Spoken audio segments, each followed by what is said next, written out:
us today to make sure you're in the right place today. We are doing a bidders conference on DEC's recently released RFP for stormwater construction and technical assistance for 3-acre manufactured housing communities. Just here to talk about that RFP, the project we're proposing here, and just to clarify any pieces that still need clarification for this group.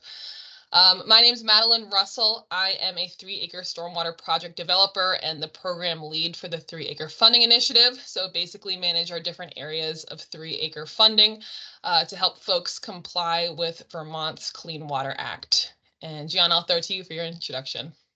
Thanks, Maddie. Hi, everyone. Thank you for joining us. My name is Gianna Petito. My pronouns are she, her, and I am the grant supervisor for the Clean Water Initiative program. So I work closely with Maddie and some of our other teammates you see on the screen here, Danny and Colleen, with our American Rescue Plan Act regulatory stormwater funding, but also help support other funding initiatives on the Clean Water Fund and Clean Water budget side.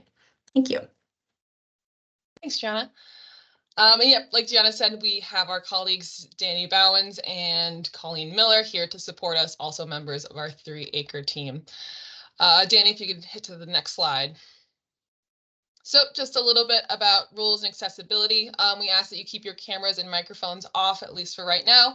We'll do a live question and answer session at the end of the presentation. But while we're presenting, if you could just keep your cameras and microphones off to allow us to present and not have any distractions. If you have questions that come up throughout the presentation, please feel free to put them in the chat as to not interrupt the presentation. We'll circle back to those questions once we get to the live Q&A session. Then in terms of accessibility, if you would like automatic captioning for this presentation, that is possible within Microsoft Teams. You can do this by navigating up to those 3 little dots in the right-hand corner of your window, selecting the turn on live captions within the language and speech section, and you can go through the same steps to turn them off.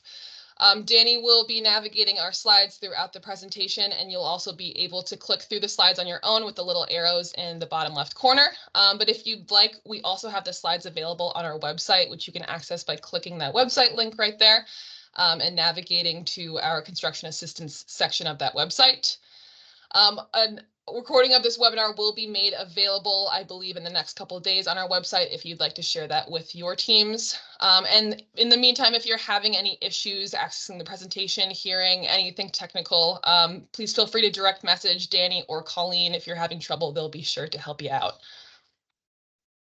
Next slide, please. There we go. So to give you just feel for how the presentation is going to flow, we just started off with welcome, introductions, and logistics. From here, I'm going to go into a little bit of background about this project, the regulation, the funding source, as well as kind of what work has been done on the ground so far to set the foundation up for this current phase 2 project. Next, Gianna will go into a little bit about the initiative objective and the scope of work we're looking at, as well as the budget and the fund source. From there, I'll talk a little bit about the current status of the project and just some useful flags for any potential bidders to be aware of. I'll do a little bit about submission guidelines and best practices when submitting your bid. And then finally, Gianna will wrap up with some key dates, takeaways, and next steps. And from there, we'll end with the question and answer session. Thanks, Danny. So starting with the big picture, this regulation that underpins this project and 3-acre work in general is Vermont's Clean Water Act. Otherwise known as Act 64, it was signed into law in June of 2015, and it took a very significant step towards ensuring clean water for Vermont by addressing phosphorus pollution across all sectors. One of the key provisions within Act 64 mandates that stormwater runoff from sites with 3 or more acres of impervious surfaces must now be regulated. However, Act 64 itself was pretty broad in scope. As I said, it impacts many different areas of work and land use across Vermont. So it laid the foundation for us, but the real details, or what we call the rulemaking, required the Agency of Natural Resources, Department of Environmental Conservation to dig a little bit deeper. When we talk about the rule, we're referring to the detailed framework that was crafted by our DEC Stormwater program in response to Act 64. It is a comprehensive set of regulations that guide how the Act is implemented. So while Act 64 introduces the idea, the 3-acre rule fills in the specifics, making it more practicable for our stakeholders. So what does that mean for sites falling under this 3-acre rule? it basically necessitates compliance. For those with 3 or more acres of impervious surfaces and not already permitted under 2002 standards, obtaining permit coverage under General Permit 39050, also known as the 3-acre permit, was a requirement by 2023, and treatment construction becomes mandatory by 2028. So in essence, Act 64 set the stage, and the subsequent rulemaking provides the detailed script for the implementation.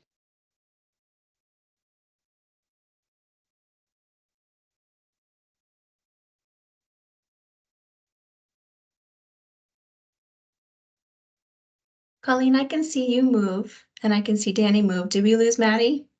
Maddie's frozen for me. Okay. Same here. All right. We'll give it a minute, and if not, I can keep us moving in the meantime. Sorry, everyone, for the technical difficulties.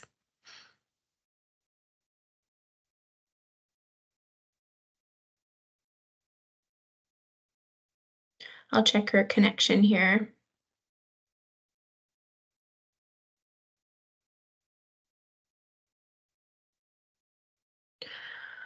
Okay, I will continue with the slides, and then hopefully Maddie will be able to join us in the interim. So Maddie just talked a little bit about the background of the legislation and rule that led us to the 3-acre rule. And then we wanted to also give you a bit of a background about who we are. So we're the Clean Water Initiative Program. We're a state program located within the Department of Environmental Conservation in the Agency of Natural Resources. And this circle over on the left represents the 3 pillars of our mission, which is to align and coordinate clean water efforts statewide, develop the financial and technical resources to implement and sustain projects, and then capture, assess, and communicate the progress and impact of clean water efforts. So we as a program, we're not the regulatory program, we're separate from the stormwater program, so we will do our best to answer these questions today, but if they're regulatory focused, we'll be pulling in our partners from that program. We focus mostly on receiving funding from a bunch of different budget sources and then packaging them into funding opportunities, including the RFP that we're discussing today. So you've heard about the regulation in our program, and now how is it being funded? So what is ARPA, or the American Rescue Plan Act? So American Rescue Plan Act was passed in 2021 in response to COVID. It's a federal act that was passed as a way to support national recovery. And it gave a lot of states a lot of different money, but it gave Vermont roughly $1 billion and gave each state leeway in how they would allocate those funds based on needs and priority. Maddie, are you back with us? I see your chat that your power went out. I'm not sure if you've been able to join us. Yep, yeah, I'm back on my phone. So sorry about that. No worries. Are you able to see the screen and speak, or do you want to work on getting rebooted? I can see the screen and speak. Depends on how far you've gotten, but I can jump back in. Okay, I just got to the slide explaining ARPA and the leeway that states have and how they would assign their ARPA money. Okay, great. Yeah, I'll jump back in. Yeah, so ARPA, like Gianna said, the main aspect of it was its flexibility, how much it granted states the flexibility to allocate funds where they most needed them. One of the big things Vermont chose to prioritize here was stormwater work, just due to the large number of affected sites and the diverse financial capabilities of landowners to meet these new requirements. Here in Vermont, we received approximately $1 billion under ARPA. Recognizing the importance of this water quality and the need for compliance with the 3-acre permit, the Vermont General Assembly allocated $100 million of this towards clean water initiatives. $36 million of this allocation was then dedicated to supporting stormwater compliance for 3-acre sites specifically. You can read more about these appropriations by clicking on that Act 74 and Act 185 resources that are at the bottom of this slide. So overall, while the volume of funding from ARPA is clearly significant, the real catch of ARPA is that it does have very strict timelines, and it's been an ongoing challenge for ANR to find projects that will be successful within such a tight time frame. All of the allocated funds from ARPA must be encumbered into agreements by September of 2024, with the money being spent and the projects completed by September of 2026. This presents a pretty unique and urgent opportunity to advance our regulatory stormwater work. leveraging this large influx of federal funding to offset compliance costs for landowners across the state. So overall, by prioritizing 3-acre work with ARPA funds, Vermont is aiming to ensure that we meet our regulatory obligations while also supporting landowners through this transition. Next slide, please.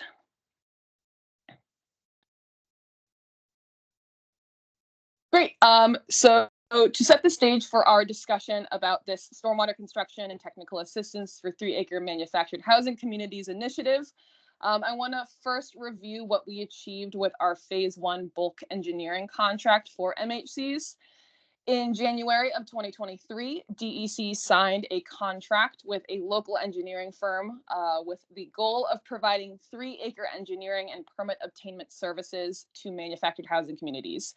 During phase 1, our primary goal was to assist MHCs in obtaining the necessary Stormwater General Permit 39050, along with other permits that may be required ahead of construction, such as Act 250, Rivers Corridor, wetlands permits, among others. This phase provided the essential groundwork, this design and permitting process. The contracted firm provided comprehensive engineering services, which included feasibility analyses, developing detailed site plans, and finalizing designs required for permit applications. So to give you a feel for participation, out of the 18 eligible 3-acre MHCs within the Lake Champlain and Lake Memphremagog basins, 9 communities actively participated in phase 1. In addition to this, we're also aware of 7 other sites within this universe that have accessed our other funding sources and are progressing independently on the permitting track with their own selected engineer. But this phase 1 contract mixed with our other funding programming have helped these sites move a significant step towards being ready for construction and coming into compliance with our state's stormwater regulations. One critical aspect of phase 1 was timely submission of full notice of intent or full NOIs. Phase 1 will officially end by December of 2024, and the hope is by this time we will have successfully completed all the final designs and secured the necessary permits for participating MHCs, which will set the foundation for the construction phase. Additionally, probable construction costs are a required deliverable within this project, which have definitely helped inform this phase 2 project and ultimately hope to ensure a smooth transition and continued progress. So with this solid foundation from phase 1, we're now ready to move into phase 2, where we will focus on actual construction and implementation of stormwater controls at these MHC sites. And I think I'll pass it to Gianna from here. Great, thank you, Maddie. So I'm going to dive now into the initiative objective and the scope of work as it's articulated in the currently open request for proposals. So as articulated in the RFP, the initiative objective is to ensure as many eligible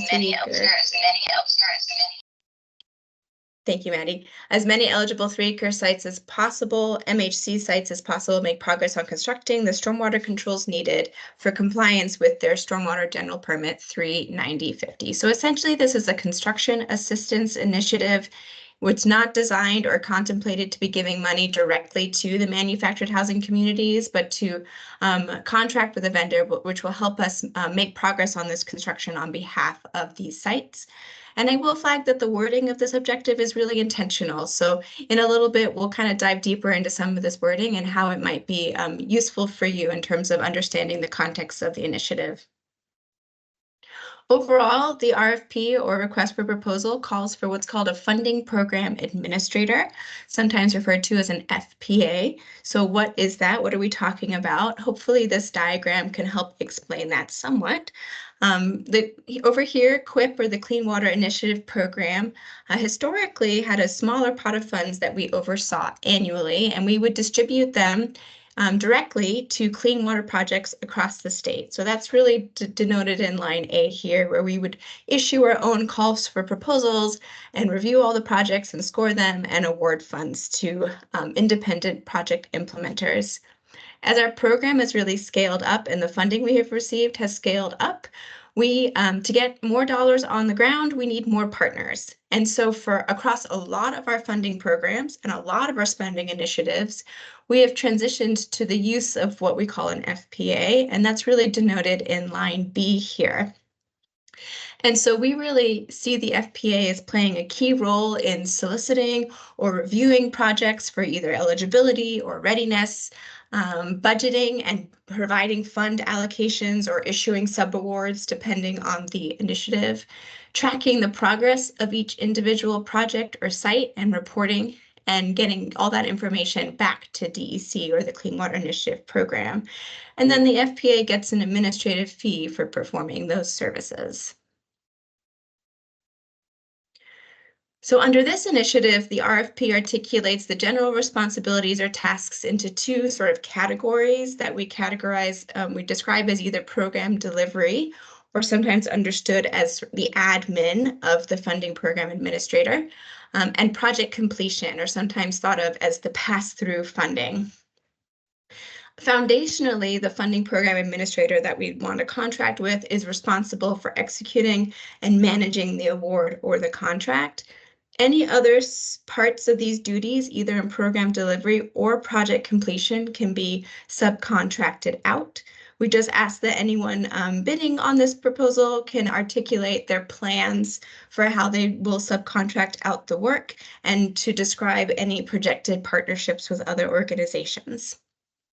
So this slide just gives you a flavor of the different budget categories or task categories, but please take a look through the milestone and deliverable table that's in the request for proposals.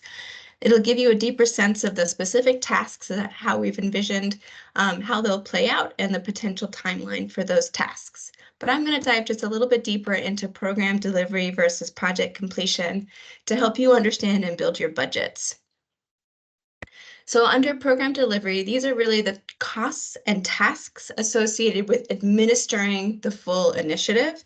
And we would like to see the budget for this to be no more than, or to be less than or equal to 15% of the current RFP value.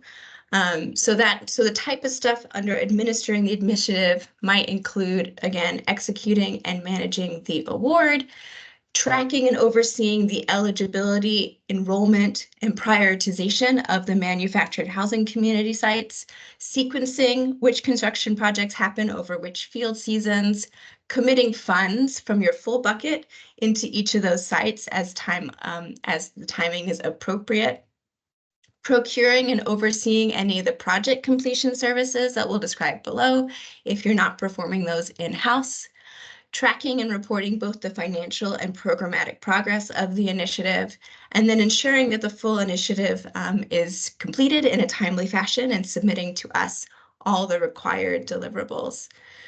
So in terms of the relationship with the state, we do expect to provide the vendor with more details about what it means to be an eligible manufactured housing community, if there are any additional enrollment requirements, what we would like to look for.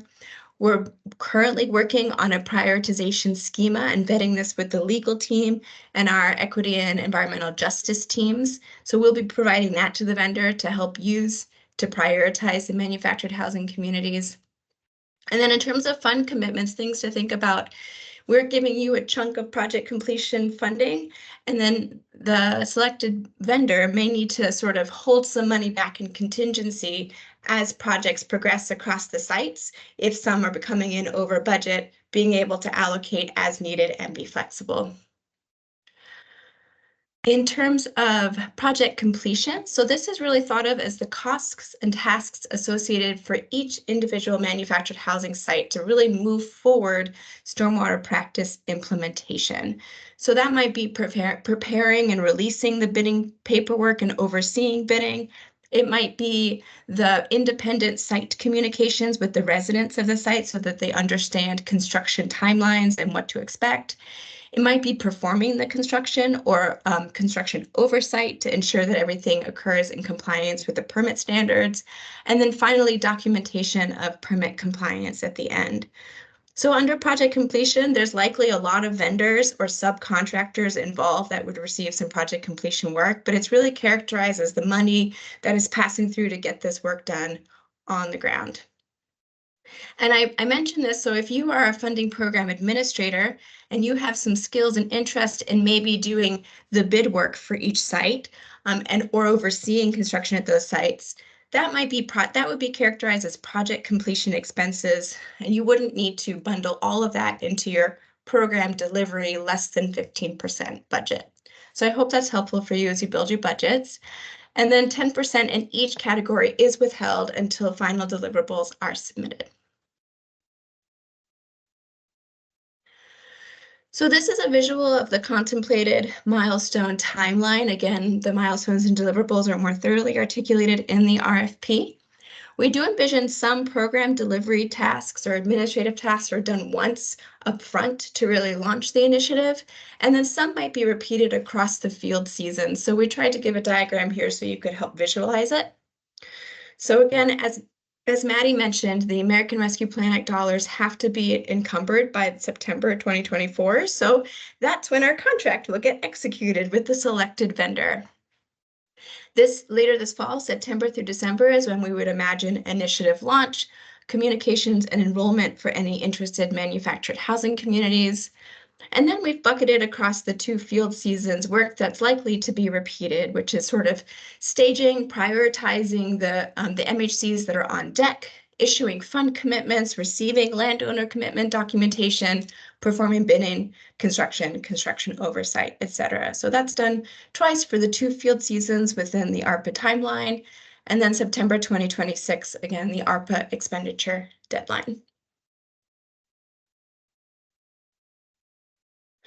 In terms of a budget for this request for proposal, it's currently at roughly $5.7 million. If I could give you one key takeaway, that is a floor for this initiative. It's definitely a priority initiative for the state, and we are actively exploring ways that we can boost this, either through reallocations from other ARPA initiatives that are overfunded or not moving forward with their funding, as well as other federal or state dollars which we could use to not only increase the size of the initiative and the number of manufactured housing communities we'll be able to assist, but also extend the timeline of the initiative beyond the ARPA timeline. So we've written this request for proposals as flexibly as possible to allow us to add in this funding. This might happen before the contract is finalized, as well as after or after. It kind of depends on which funding pots we'll be pulling from and when those funds will be available. Of course, any new fund source might be subject to vendor negotiations should it come with new terms and conditions. So we are hoping for and looking for a vendor who is flexible and willing to work with us there as well. With that, I will pass it back to Maddie for current status and useful flags. Thanks, Gianna.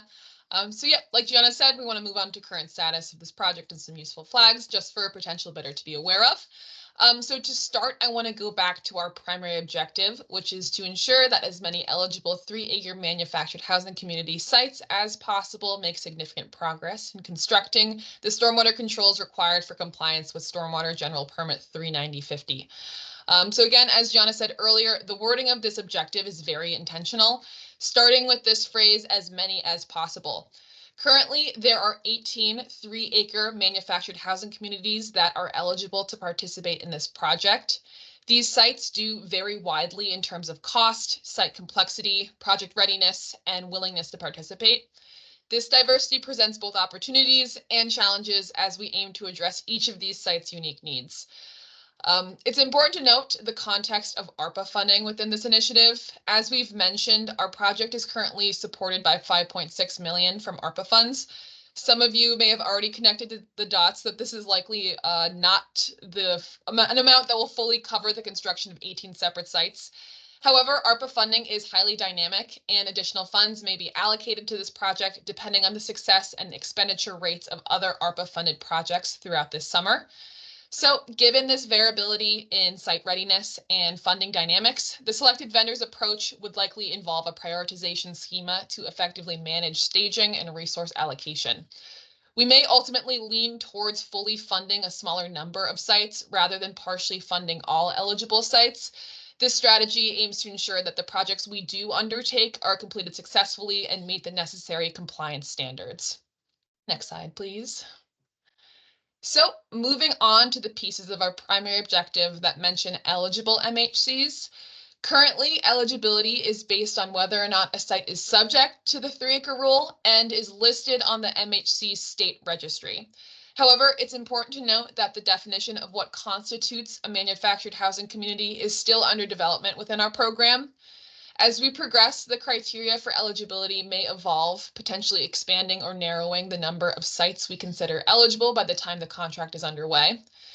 Any changes to this definition could impact outreach, communications, and enrollment strategies. For example, a broader definition might mean more MHCs will need to be informed and engaged within this project, while a more narrow definition could focus our efforts on a smaller, more targeted group. As the program refines our understanding of eligible MHCs, we will ensure that our strategies for engaging with these communities remain flexible and effective to accommodate any changes in the project's scope. Next slide, please. Finally, I want to delve into the goal within the primary objective of making tangible progress on constructing the necessary stormwater controls. Our overall objective is to bring each MHC through to construction completion and ensure they meet the 3-acre permit compliance requirements.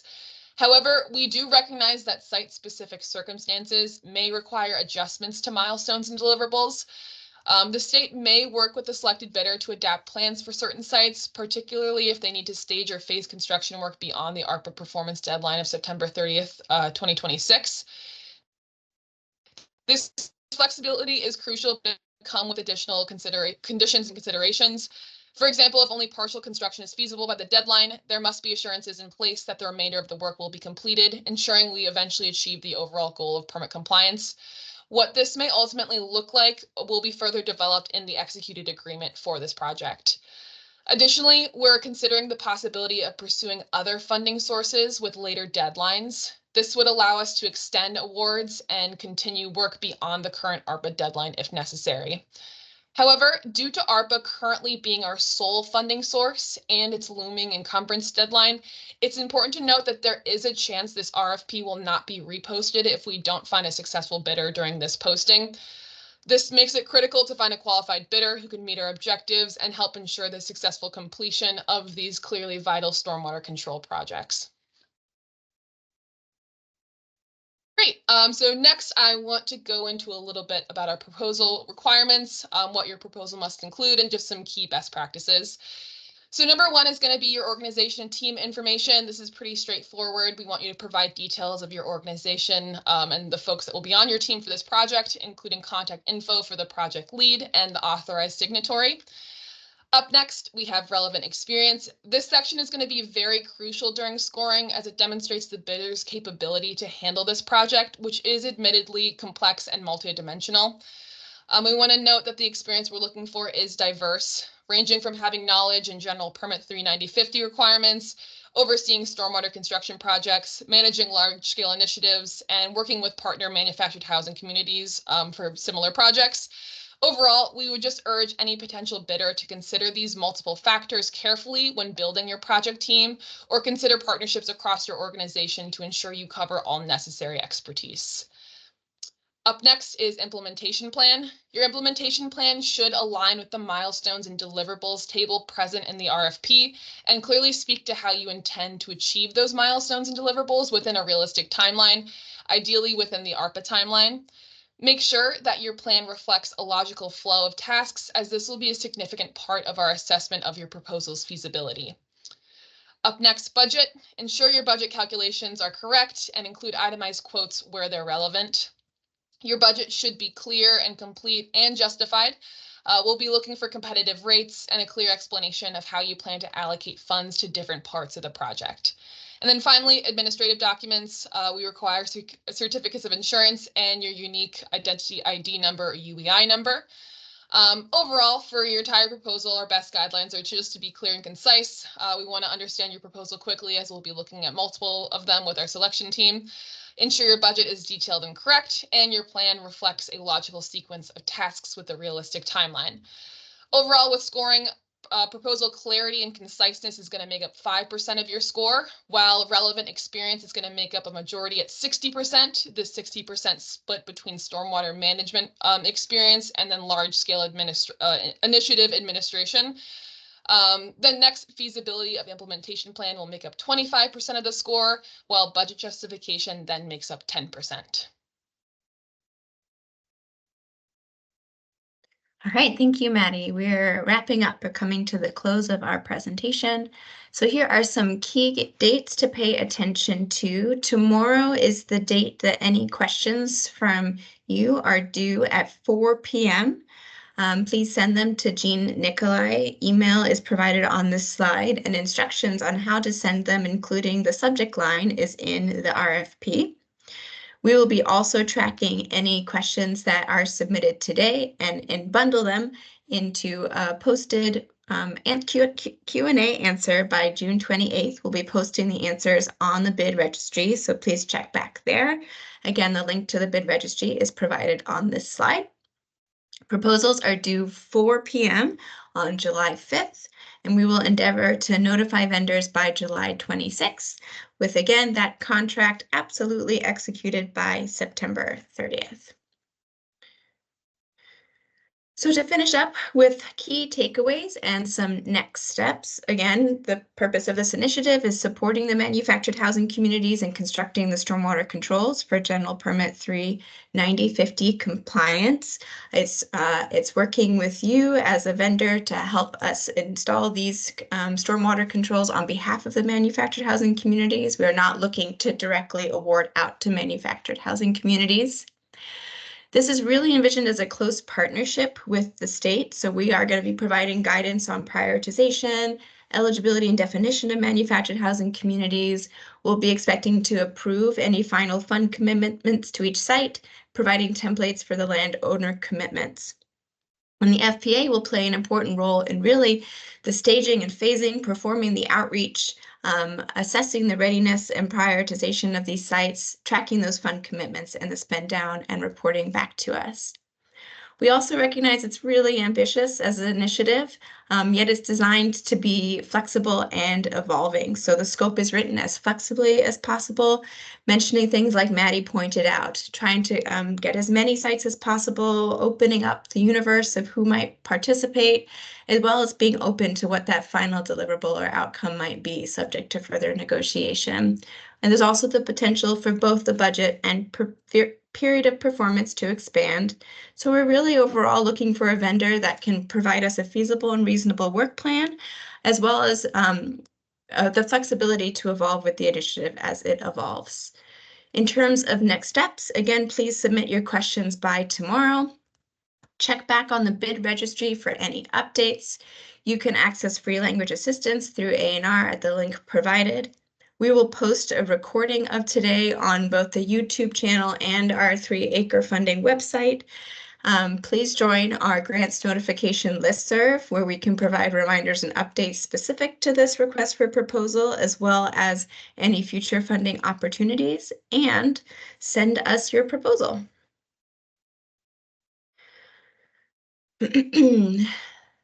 So we are opening the floor to a live Q&A session. Please type your questions into the chat. Colleen, we'll leave you to play MC at this point. If you could just read them out loud and start with maybe the ones that were pre-submitted, and then Maddie and I can tag team answers from there. Yeah, absolutely. So our first pre-submitted question is from Mark Bannon. Is the funding subject to NEPA requirements like historic preservation and archaeology? Great, thank you, Colleen. Currently, no, American Rescue Plan Act funds are not subject to NEPA requirements. We are setting the stage under phase 1 for at least the manufactured housing communities that are participating in that phase to explore which might need NEPA or SHPO. Should the funding source change, be an alternative federal fund or state funds that require state historic preservation review, our program is exploring how we will apportion some new funds to cover those additional costs so that all of these entities are ready for construction in compliance with any funding requirements. Great. The next question is from Brian Birch. Where are the sites located? Are the plans and permits available to review? Manny, do you want to take that one? Yeah, so I can grab the general towns the phase 1 sites are located. Just due to the fact we haven't yet engaged with these MHCs quite about their participation within the contract, we can't give specifics about the sites, but we can give general locations just to plan your logistics. And then, Colleen, did you mention where their permits are as well, or just the locations? Yes, are the permits available to review? Yes, so since the project's still moving, not all of the full notice of intents are issued or not all the permits are authorized. Once they are, I'm sure we'll be able to make those permit applications available to the selected bidder. This next one is from Liz Curry. How will A&R help the FPA understand what are typically beyond complex projects in the nonprofit and co-op manufactured home park sectors with multiple funding sources for multiple purposes, often being undertaken alongside stormwater projects? I read that as co-op.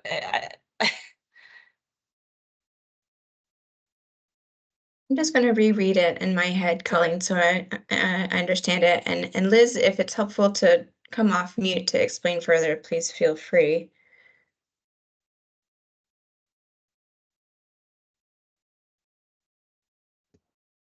Yeah, so I'm currently working on a park that needs this funding, and I'm not even sure if it's eligible. I can't kind of figure that out. The program's very difficult to navigate. But if we have a project right now, I have a project in construction with water and stormwater, I mean wastewater, and then we have to add the stormwater piece, but there's going to be other related infrastructure development work going on at the same time, and a lot of kind of, costs aren't always easily segregated. Like the stormwater infrastructure work will also require paving, and so part of the stormwater proposal application will request some paving money. And then there's also a steep ravine and a lot of different moving parts. And so I just want to understand like kind of your criteria for the FPA and how much experience they're going to be required to have working in very complex parks, that have a lot of different players and actors and interests and stakeholders. And if it's an FPA that's not used to being in that environment, in that situation, like how will A&R support them? Great question. Thank you, Liz. And you're really alluding to a lot of the context that we're hopeful everyone that's bidding is aware of, that these manufactured housing communities are receiving some other assistance, American Rescue Plan Act assistance, to support other infrastructure on these sites. And these dollars are being administered differently. Not all of them are going to an FPA. Some are going directly to independent sites, and there's really going to be a significant need for coordination with the engineers across these sites. So in terms of our phase 1, we have asked for our contracted engineer who's designing on behalf of at least the 9 manufactured housing communities that are participating in phase 1 to make a recommendation on staging and phasing of other infrastructure that might be happening on those sites at the same time. And we will be looking for a vendor. We'll be providing with the vendor as much information as we can from DEC about all the other infrastructure we have funded on all of these sites and what coordination we're going to be looking for and requesting of them. In terms of the proposal being submitted in response to this RFP, Liz, we wouldn't be looking for specific sites requesting for funding. We are really looking for a vendor who can, we're not looking for the manufactured housing community sites or a representative to ask for funding for construction. We're looking for someone to say, hey, we're really good at partnering with these local manufactured housing community sites, or we're used to or have experience in working with these communities. We're used to or have experience in understanding the complexity of stormwater and other infrastructure. Give us this money. We will look at each of the sites, projected costs, and figure out how to allocate based on readiness and priority where we think it would make the most sense to allocate this funding. DEC, do you agree with that? Let's issue some fund commitments and help those sites that are ready start to move forward with construction. don't know if that answered all of your questions. I think I answered some of them. Was there another piece to that, Liz? No, that's very helpful. I know this is for an FPA, and I get that. I'm just curious. I'll have a separate conversation with you all about how I actually find money for the park I'm working in that doesn't, I can't understand if it's eligible for the other track. I'm not sure how many tracks you have and what the eligibility is for each. So I guess I'll just follow up with you individually about that. Oh, sure, Liz. And I appreciate that we haven't quite articulated what makes a site eligible or not. And part of it is right now, as Maddie said, we would like to fund as many of those manufactured housing communities that are subject to 3-acre and on the MHC registry as possible if they're ready to construct within the ARPA deadline. And so we're kind of working on, okay, if of the 18, 10 are ready, that would be fantastic. How do we help, get them through the door, and how do we prioritize that is still under conversation. So that's probably why you're not picking it up, because we haven't quite put it down a clear answer on exactly what would make them eligible or prioritized.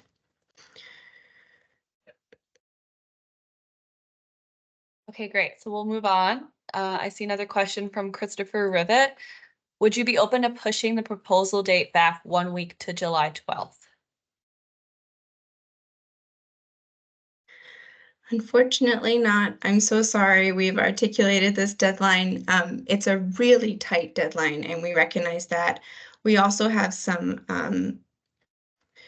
requirements on the back end once the vendor is selected in terms of drafting and executing the contract, and then potentially adding in more money.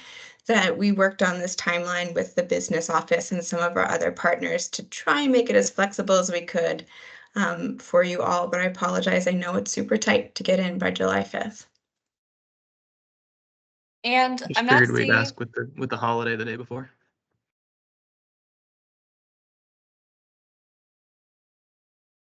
I'm not seeing more questions in the chat. If anyone else has a question, please put it in the chat. We can answer it.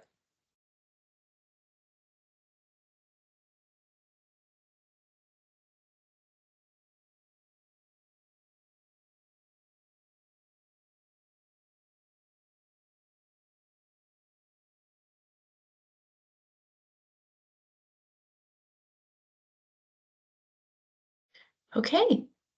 Well, great. Thank you. Thank you, Colleen, for emceeing that. And thank you, everyone, for participating today. Again, please send any other questions that you think of to Jean Nicolai following the subject line instructions in the request for proposals. We hope to see some more questions. We hope we're able to answer them, and we really look forward to seeing some of your proposals. Thank you so much for your time. Thank you, everyone.